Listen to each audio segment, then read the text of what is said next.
This gigantic pyramid in Antarctica would be the oldest pyramid on our planet. It's possible that underneath the ice will be keys for us to reclaim our ancient past. The Nazis were particularly interested in Antarctica. Saucers were coming up out of the water and were shooting them with some sort of beam, literally cutting ships in half. Antarctica may hold lost remnants of an extraterrestrial civilization that existed there thousands and thousands of years ago. Since the dawn of civilization, mankind has credited its origins to gods and other visitors from the stars. What if it were true?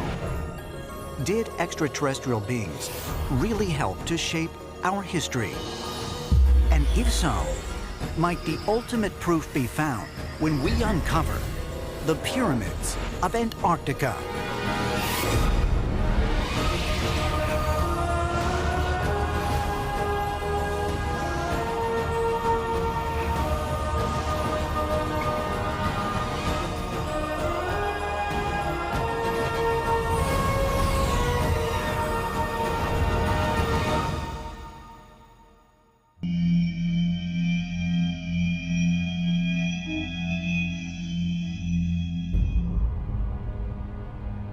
Stretching over 5 million square miles across the southernmost reaches of the Earth lies the coldest and most isolated continent in the world, Antarctica.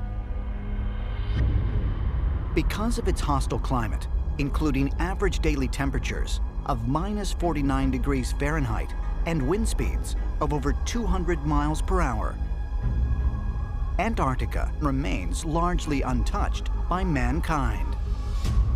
According to historical records, modern man did not even set foot on the continent until 1853, when ship captain Mercator Cooper landed on what is now known as the Oats Coast of Victoria Land. Today, anywhere from 1,000 to 5,000 people reside at the research stations scattered across the continent, braving the extreme conditions in hopes of learning more about this mysterious landscape.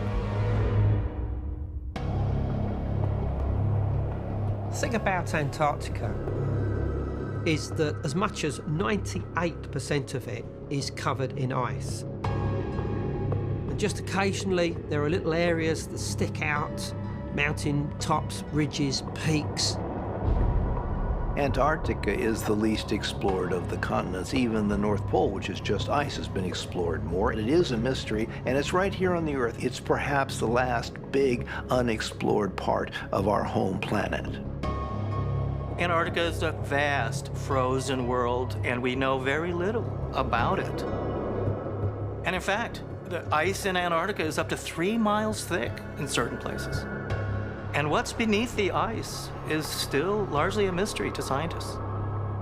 You just have to imagine this. The Sears Tower is a little less under 1/3 of a mile tall. So you have to imagine that you can stack 9 Sears Towers on top of each other and they would still not peek out from that ice sheet. Most geologists believe Antarctica has been completely frozen and uninhabited for over 12 million years. But in 2012, new photographs revealed formations in the landscape that challenged this notion. Mysterious pyramid structures emerging from the now melting ice.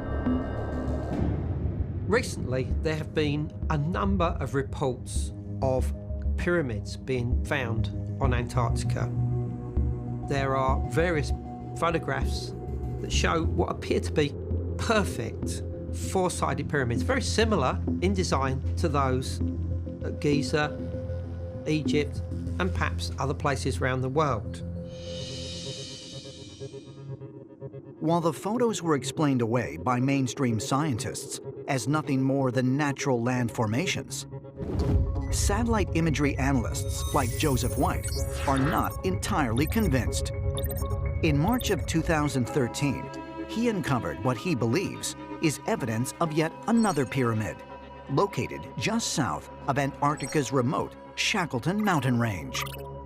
I initially found the structure whilst looking on Google Earth. I was in fact looking at some of the rather strange blank spots that you get in Antarctica.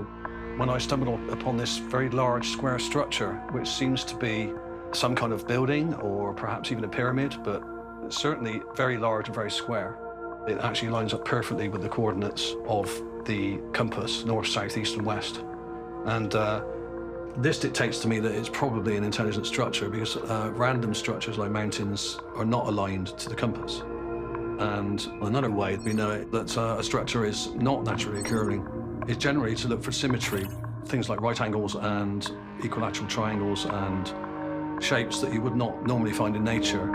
This structure is exactly 2 kilometers square. This corner to this corner is 2 kilometers, and this corner to this corner is also exactly 2 kilometers, which would make this more than double the size of any pyramid thus far found on Earth.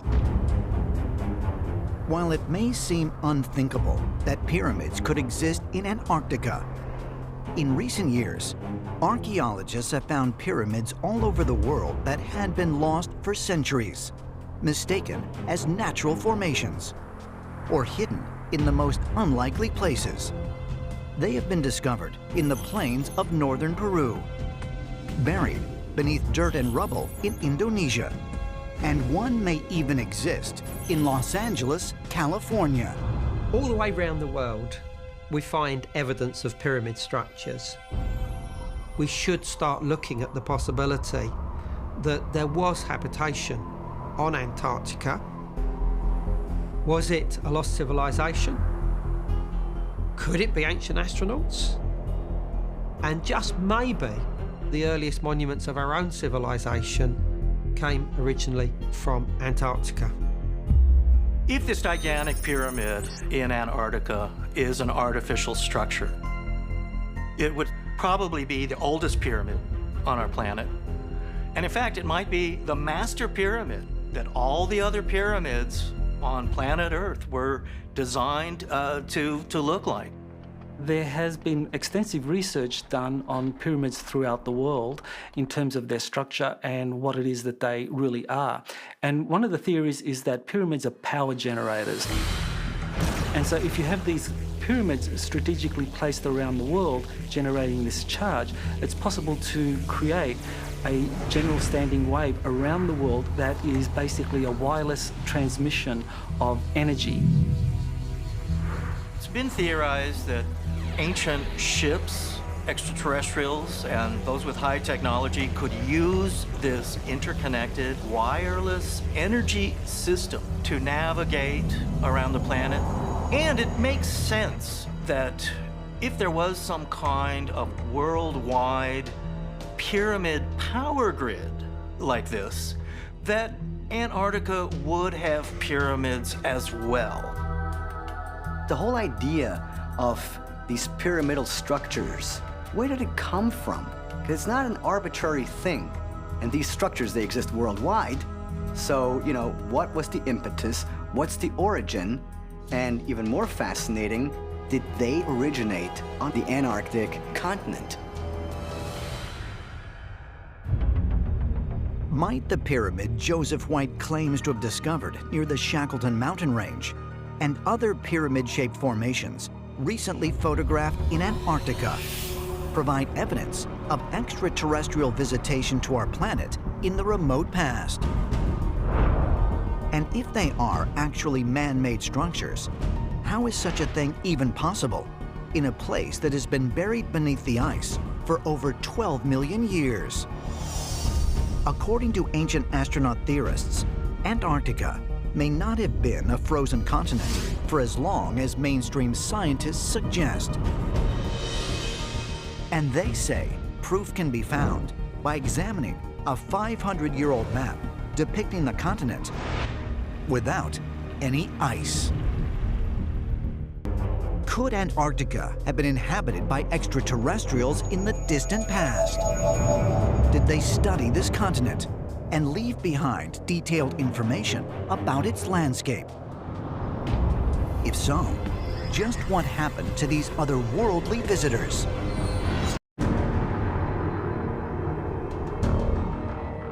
Siberia, 2013. a woolly mammoth is discovered flash frozen in the glacial ice, engulfed so quickly that its blood and muscle tissue are perfectly preserved. It is just one of dozens that have been found within the Siberian ice since the turn of the 20th century. Many seemingly caught in suspended animation, some with food in their mouths and vegetation in their stomachs that would only grow in a much warmer climate. The discovery of a woolly mammoth that was flash frozen raises some interesting scientific questions. Just something happened very locally to the woolly mammoth that it froze very fast. But it does also raise the question of how quickly can climate really change? And does it take some sort of cataclysm, one that's sudden and unexpected? In 1958, Charles Hapgood, a Harvard-educated scientist, published the book Earth's Shifting Crust. In it, he proposed that portions of the Earth's crust experienced violent and sudden shifts during Earth's geological history. His theory, known as crustal displacement, posited that both Siberia and the continent of Antarctica were located in slightly more temperate climates prior to the end of the last ice age, approximately 12,000 years ago. But then, some unknown catastrophe plunged them into their current positions.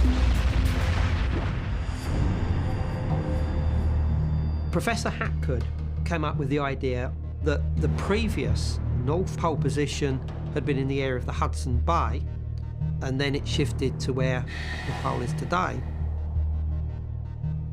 And at the southern pole, he believes that the area of Antarctica had previously also experienced a temperate climate, and that this was suddenly now thrust into this deep ice and this harsh, freezing climate. But he believed the last time that this had actually taken place was approximately 12,000 years ago. When we think about Earth crust displacement theory and plate tectonics, you want to think of the crust basically floating on the magma and being able to shift and move around on top of it. The Earth crust is not one solid piece. We know it's made of individual pieces. So you can look and see how the continents probably used to fit together and where they've moved and how they move apart over a long period of time. But the question is, would something the size of Antarctica shift suddenly, or is that too big? These crustal shifts, according to Hapgood, actually could happen over a period of even days. And so if you had a thriving civilization, this crustal displacement could have hit it very, very quickly, and so it could have actually been frozen over a very short period of time. Although Hapgood's theory of sudden, large-scale shifts of the Earth's crust was not widely accepted, renowned physicist Albert Einstein was electrified by it and even wrote the foreword of Hapgood's book. Hapgood would also find additional support for his theory when in 1960, while combing through the Library of Congress archives, he unearthed an unusual map published in 1531. The map, credited to mathematician and cartographer Orontes Phineas, appears to depict an ice-free continent remarkably similar to today's maps of Antarctica. It was not until as late as 1820 that we had any real idea of what Antarctica looked like. Yet here, on the Orontes Phineas map from 1531, here was Antarctica. How the hell is it possible that it could appear on this map? Researchers are baffled as to how the Orontes Phineas map could include a continent that was not discovered until over 300 years later, and are even more perplexed by the fact that it depicts Antarctica free of ice. If explorers somehow discovered Antarctica in the 1500s, it would have been completely frozen over. Remarkably, the Phineas map shows not only a detailed coastline free of ice, but the entire continent, including interior features such as rivers, valleys, and mountains. The map shows mountain ranges that have rivers coming out of the mountain ranges. How could that be? It's frozen, it's ice. There's a NASA image of the continent of Antarctica using radar so that mountain ranges come through and can be seen. And you can see a mountain range on one photograph, and on the Orientaeus-Phineus map, it's right there too. It's the same mountain range. According to climatologists, the estimates of when this feature would have been free from ice cover was at least 6,000 years ago. So how is it possible that this map exists? Did Phineus have access to an older map, one dating back thousands of years? Perhaps more confounding, U.S. Air Force cartographers that were sent the maps in the 1960s concluded that they were drawn using advanced spherical trigonometry with remarkable precision, especially when considering the maps were made hundreds of years ago. The fact that we find something that's a reference to modern-day technology on a map that dates back to the 16th century makes me think, is it possible that some type of advanced radar technology was used? Because in order to produce a map that would outline the areas we see, you would have to be at an altitude of 80 miles. So how was that possible? Could it be that the basis for these maps was gleaned from maps that were cartographed by extraterrestrial land surveyors? The implications of all this, and if you now are able to add things like pyramids, this would really indicate that there was some kind of ancient civilization in Antarctica, and that it would have been over 12,000 years ago. And you've got to wonder what kind of civilization this was. Is it possible that it was extraterrestrials? Could Antarctica have been inhabited by extraterrestrials in the distant past? Did they study this continent and leave behind detailed information about its landscape? If so, just what happened to these otherworldly visitors? Ancient astronaut theorists believe more clues can be found in Egyptian stories describing an Earth-altering catastrophe. Might there actually be evidence of an ancient extraterrestrial civilization buried under the ice of Antarctica? Ancient astronaut theorists say yes, and believe that this long history of an alien presence there is precisely what brought another occupying force to its frozen shores: the Nazis.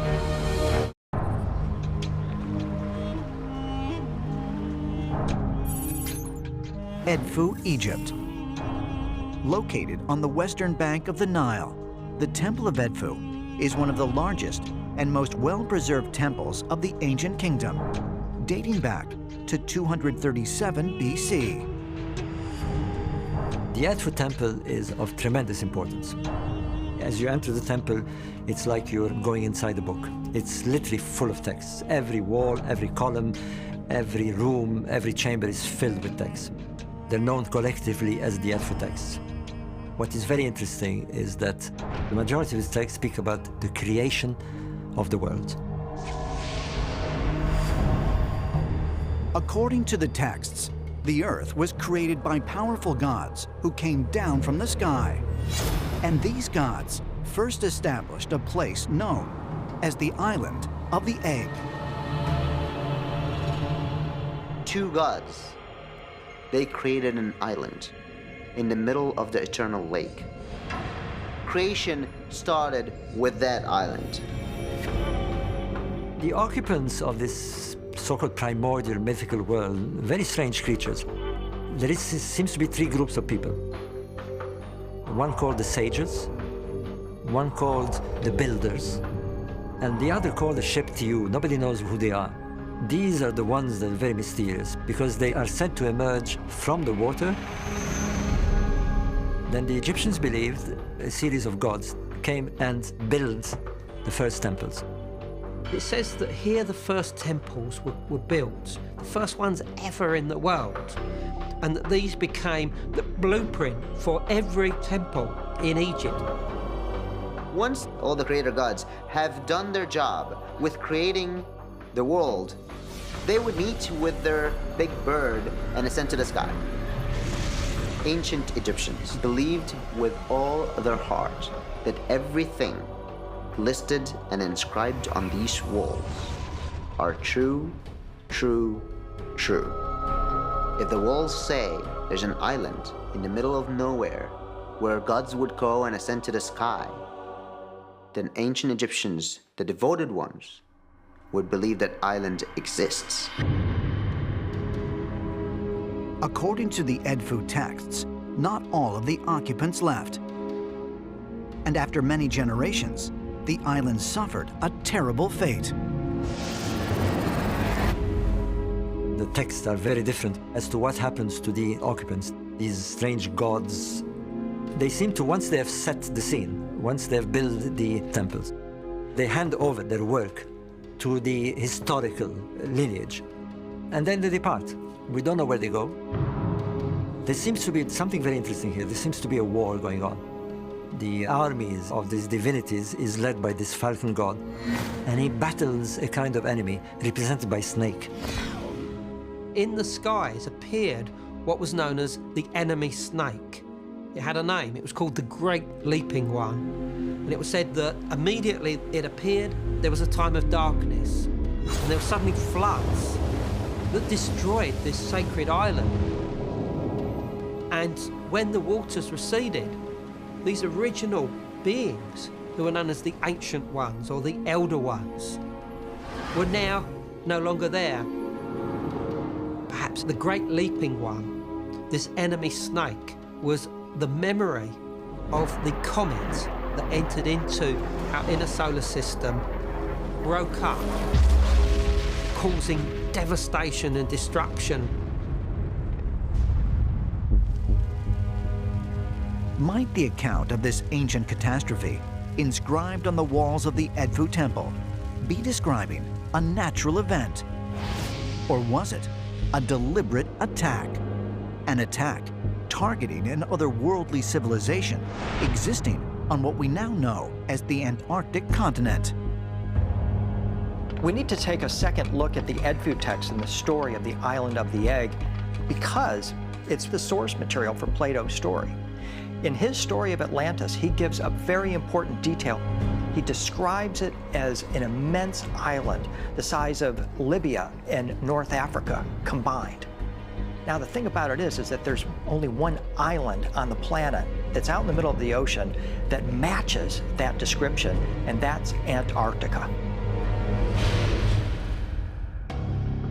Curiously, the island continent depicted on the Orontes Phineas map reveals a shift of the South Pole of 7.5 degrees, or nearly 1,000 miles from what it is today. Might this shift corroborate the accounts of a major catastrophic event in the remote past? If so, could the creation myth recorded at Edfu be describing something more than mythology?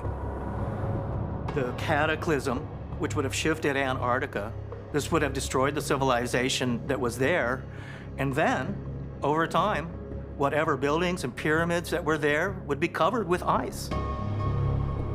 So the whole idea that Antarctica is hiding beneath its ice some ancient civilization is a very intriguing idea, and one that may very well be true. Might there actually be evidence of an ancient extraterrestrial civilization buried under the ice of Antarctica?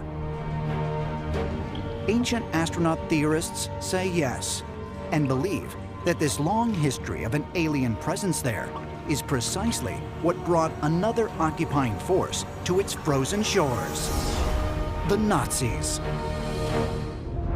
Hamburg, Germany, December 1938. 4 years into Adolf Hitler's reign as Führer, he is beginning to establish his total dictatorship by taking direct control of the German military. Blinkt wie Windhunde, zäh wie Leder und hart wie Kruppstahl.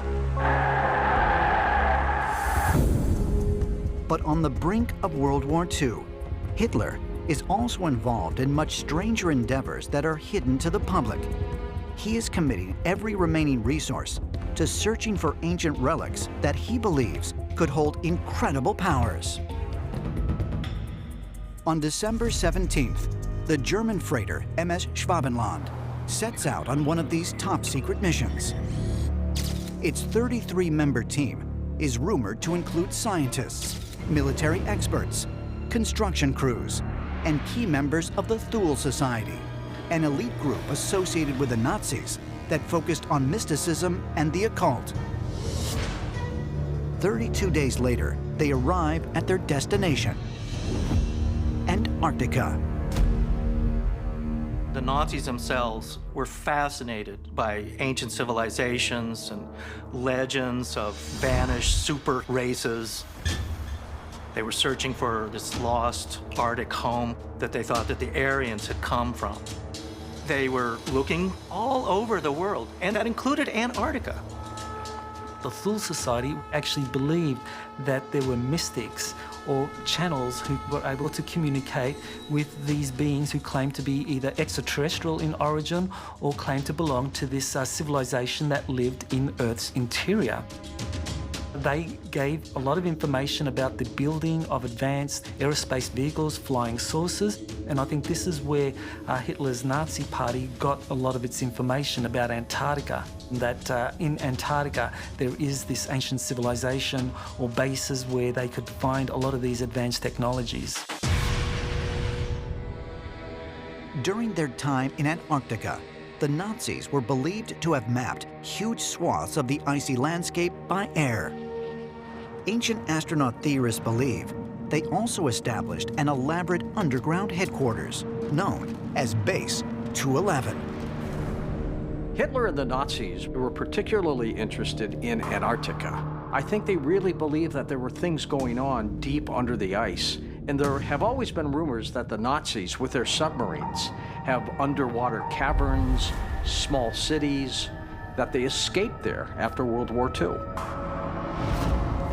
When the Germans got to Antarctica, what they found were massive cities that were highly technological. And these buildings were not just on the surface, they went deep down underground. So they began relocating a massive amount of equipment and personnel to Antarctica, repressurizing these ancient facilities and reoccupying them.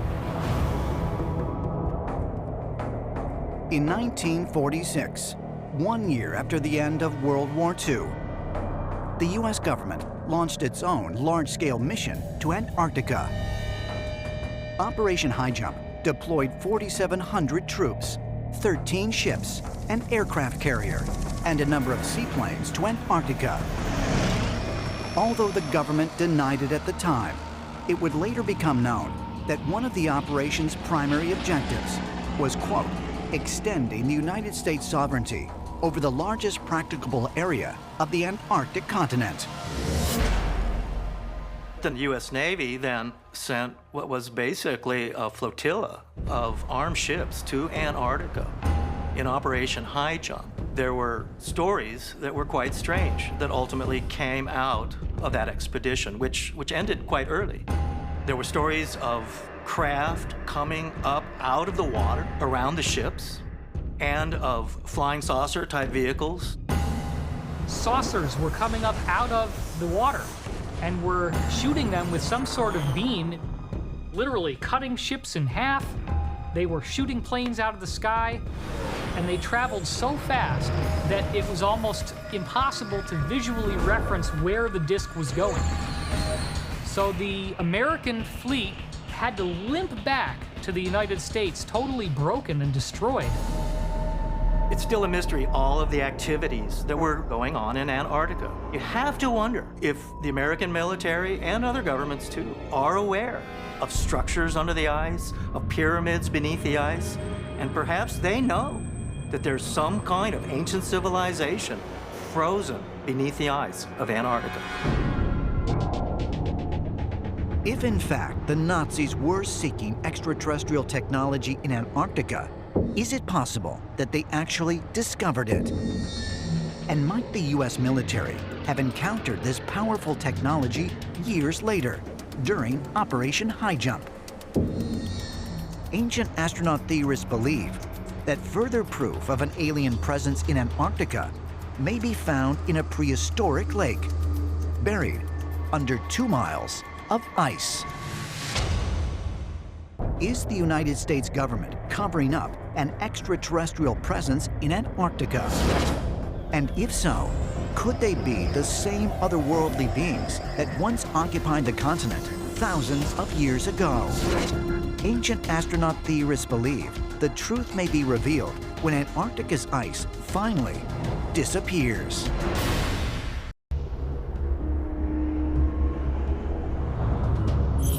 Lake Vostok, Antarctica. Buried under 2 miles of ice is a 4,800 square mile body of water. It is by far the largest of the continent's nearly 400 lakes that are entirely covered by ice. In 2001, pilots collecting data here recorded unusual and extreme irregularities in the magnetic field at the southeastern corner of the lake, spanning a remarkable 65 by 46 miles. The anomalous area is producing an unusually high level of magnetic energy. This anomaly was roughly 50 miles in diameter and was something that would be commensurate with the magnetic field being generated by a city. I have been to Lake Vostok several times as part of expedition research.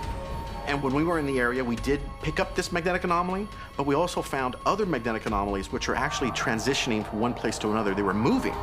Highly rare and extremely unusual. We weren't able to determine what was causing these anomalies. It's totally inexplicable. And of course, this has given rise to theories that perhaps there is something else here. Perhaps it's a UFO, perhaps it's some kind of alien base, perhaps even the remnants of a lost civilization. And now the NSA themselves have almost put a blanket over any further research, and it's almost become a no-go area. Vostok is not the only site with limited outside access. 7 different countries have claimed territories in Antarctica, yet it remains one of the most restricted locations in the world. Currently, there are 68 international bases here, many of which require permits or special permissions to visit. They are manned not just with scientists, but also military personnel. But why is it so restricted? McMurdo Station, Antarctica. Located on the southern peninsula of Ross Island, this is the largest research station on the continent. It was opened by the US government in 1956 and houses up to as many as 1,200 residents at a time. In January of 2015, a US Navy flight engineer who served with the Antarctic Development Squadron at McMurdo for 14 years, came forward to investigative reporter Linda Moulton Howe with bizarre accounts of his time in Antarctica. In January 2015, I got an email from a retired naval flight engineer. He's asked me to call him only Brian in the world public, and this is what he told me. From about 1983 to when he retired from the Navy in 1997. He was in all kinds of what they call Antarctic Squadron expedition missions that included rescuing people in and out of various places. In all these trips, nothing of a high strangeness had occurred, and then all of a sudden it was one thing after another. During a squadron mission in the Transantarctic Mountains, the whole crew saw a whole bunch of silver darting objects, and they are round. And he says they're doing the strangest thing. They're going like to this peak in a group, to this peak in a group, to this peak in a group, and then they'd all take off. And not only did this happen once, it happened over and over. According to the informant, this was just one of many strange mysteries on the continent that he witnessed during his time there. They get an assignment not long after. There's a medical emergency. They are now under the gun, the clock is ticking, and a decision was made. They're going over through the no-fly zone because it's a medical emergency. And what do they see? In the ice, like a huge entrance to a cave, but slanted going down. And he said, I think it was at least, Linda, 200 feet in diameter, a big hole in the ice.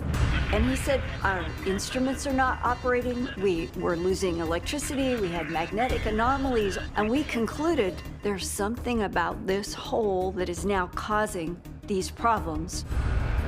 They do their medical recovery, and the next thing they know, they're all being chewed out by men in suits that are not from McMurdo.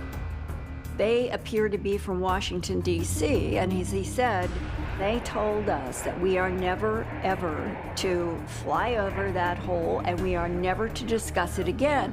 What is that about? And does that have anything to do with all these other pieces that keep emerging, that there might be something archaeological in Antarctica?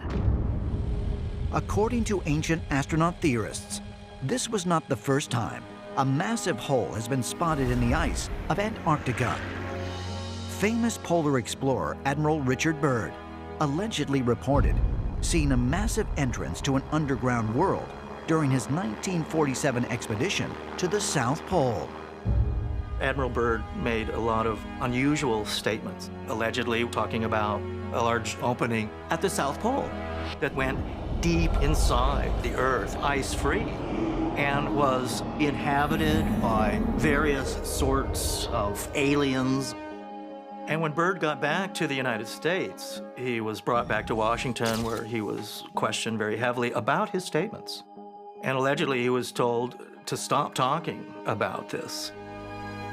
You have to wonder, is the South Pole some kind of extraterrestrial entry zone? Some kind of portal that's so important that it has to be controlled by the military?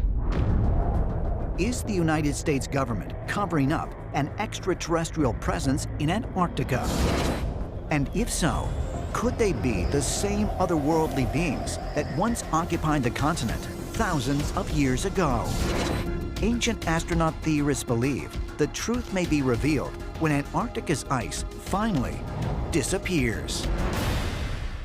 There's no question that under the ice of Antarctica, there could be extraterrestrial craft, there could be cities down there. Bottom line is, it will shock the entire belief system of humankind. It will just change everything we know.